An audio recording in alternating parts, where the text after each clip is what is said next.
It is now 14 minutes.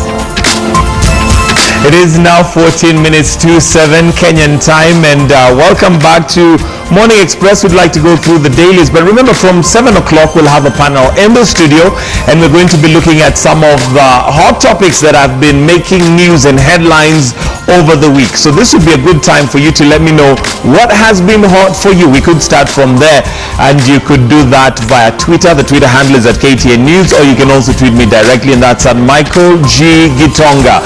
Let me know what has been hot for you apart from the drama that we saw yesterday. And somebody told me that in Kenya Parliament there's never a dull moment, and that is absolutely true. So I know that's one of the things, of course, that was trending yesterday. But over and above that, let me know what else you think has been hot for you this week. Let's look at the dailies now. We'll start off with the Standard, where the headlines, as you would imagine, is to do with the State of the Nation address.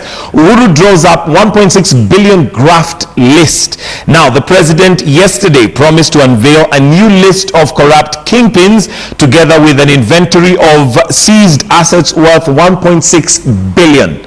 And of course, this would include some of the money that the UK had promised Kenya would receive. And I believe that was something to do in the tune of 55 million Kenyan shillings, which was stashed away. And this is to do with the case that has been going on in Jersey Island.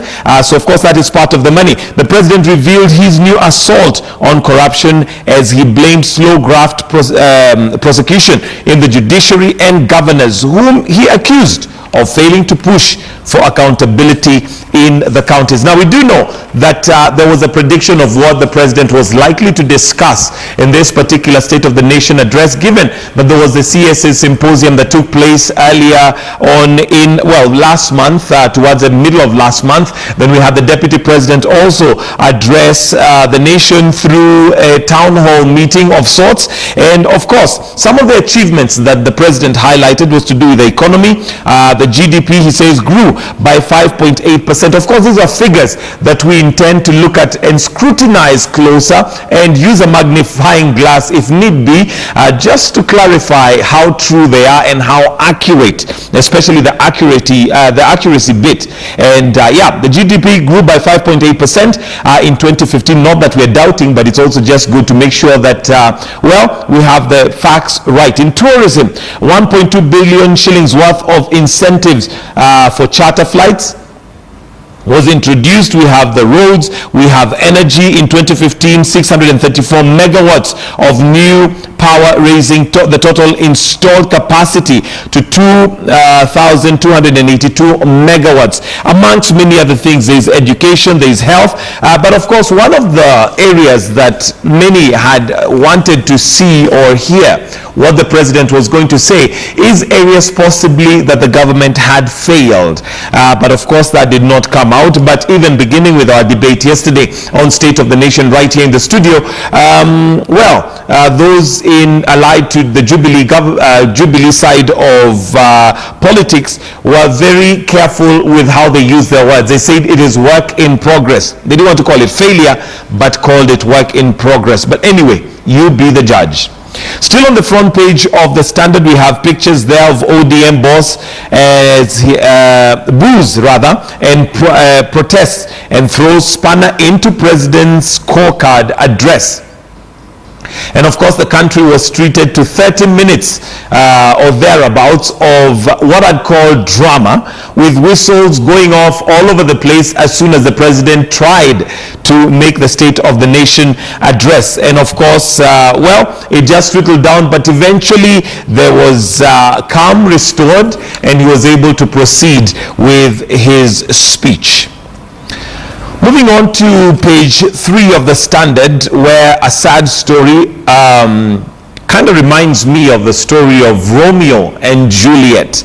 But this is a schoolgirl and a boda lover who committed suicide. Now, the story goes that the mother of this particular girl, who's a schoolgirl, discovered that she was pregnant, and after she discovered that the girl was pregnant, the relationship between the girl and the mother, kind of went south, so to speak.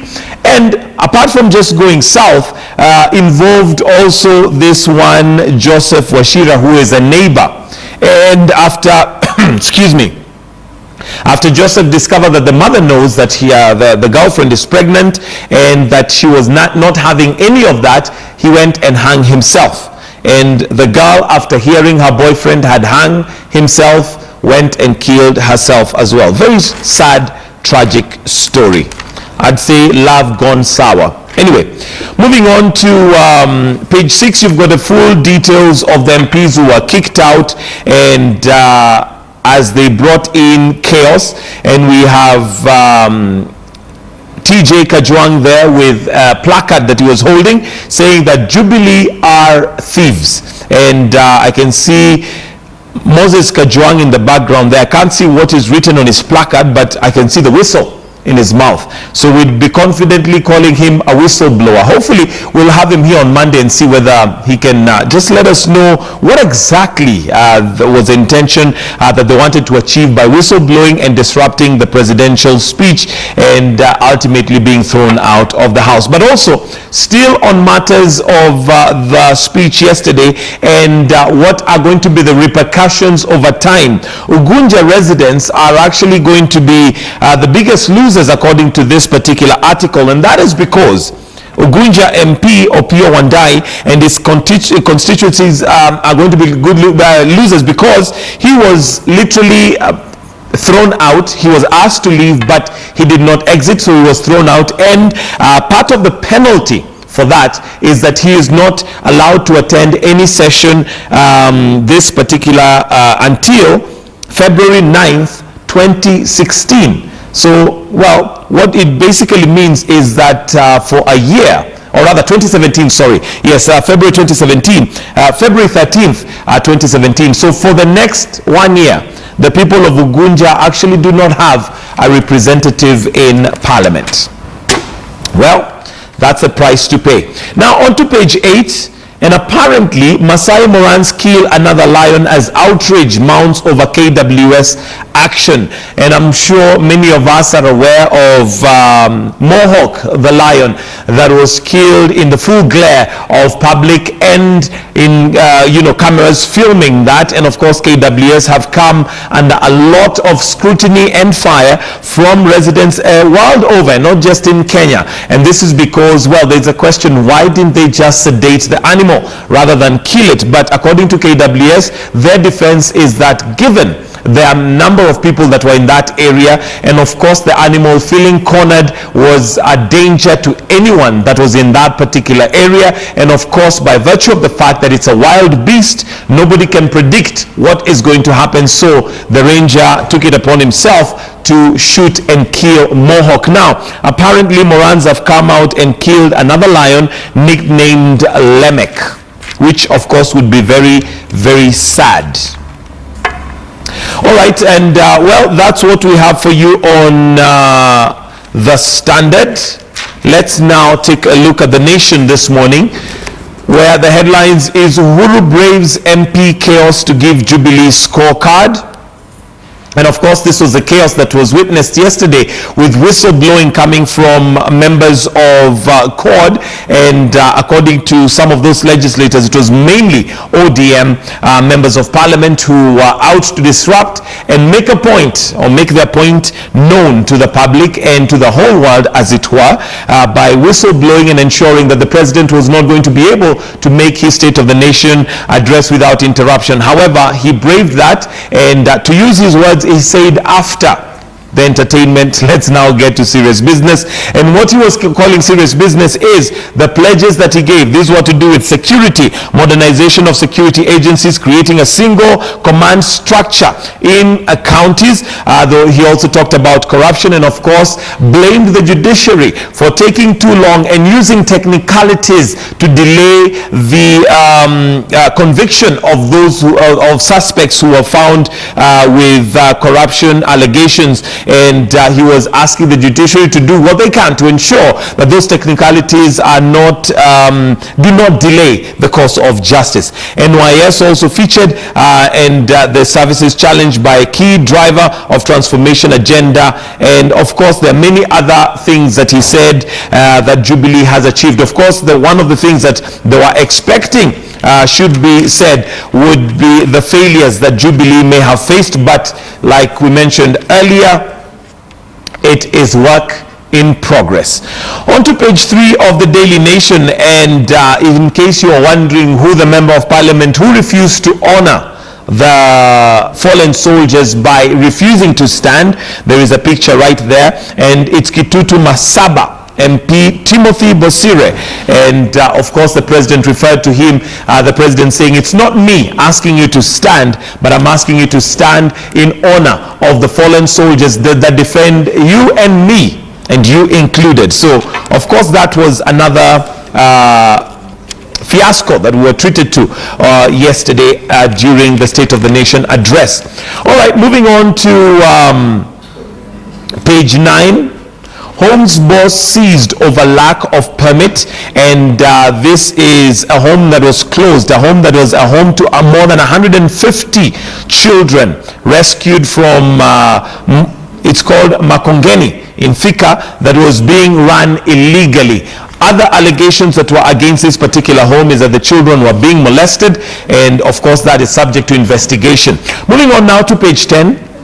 Debt-ridden KQ is to sack 600 employees in recovery plan. Of course, Kenya Airways has been a subject of debate, being one or rather registering one of the biggest losses known to this country, and of course wondering whether it's going to be shut down or what was going to be the way forward. But now, in part of their plan to ensure that it stays afloat or on air, basically 600 employees of its rationalization plan starting next month. Now the CEO is out saying that it is going to be done according to the law, and every jot and tittle of the law will be followed regarding that particular exercise. That's what we have for you on the Daily Nation. Let's now quickly whiz through the Star. And the headlines is, we've done well, according to Uhuru. And Uhuru emphasized the State of the Nation address that Jubilee government has achieved a lot. He asked for support to deliver what was ongoing. There's also a picture there of the MPs as they were being thrown out, and yeah, that of course for them is going to have adverse effects after, and well, let's see what happens. There's also an interesting cartoon on page 3 of the Star, where we have the sad state of our nation. We have government blowing their trumpet, that's on page 3, and the opposition blowing a whistle. And of course that would confidently describe what was happening yesterday with Uhuru Kenyatta there blowing the trumpet on behalf of the government, and the opposition blowing their whistle to ensure they disrupt the State of the Nation address. All right, there's also another very interesting picture. They say a picture speaks 1,000 words on page 6 of the Star.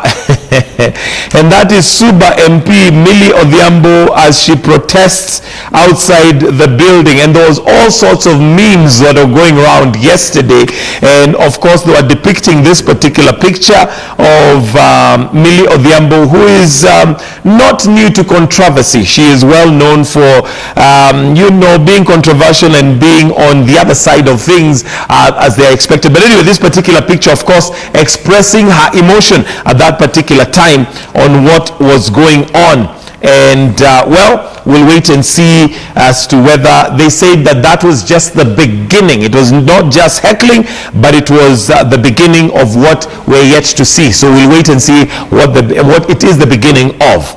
On page 10, Kidero, 18 governors to be charged with abuse of office, and there are major corruption issues with governors in almost all the 47 counties, says the EACC Chief Executive Halake Wako. He blames court for delaying prosecution. Again, this is what the president was mentioning, and he said that it's the courts that are delaying the prosecution of those who are found with graft, and of course he was saying that that needs to be speeded up. But again, the question of course would be, how will it be speeded up unless you're going to take shortcuts when it comes to obeying the law? But of course we're not expecting that to happen, so we do expect that the law will be followed. And page 22, an interesting article there in the Star, and it is titled "Spicing Up Sex Life After Giving Birth." I rest my case right there, and I think we'll finish our newspaper review right about there.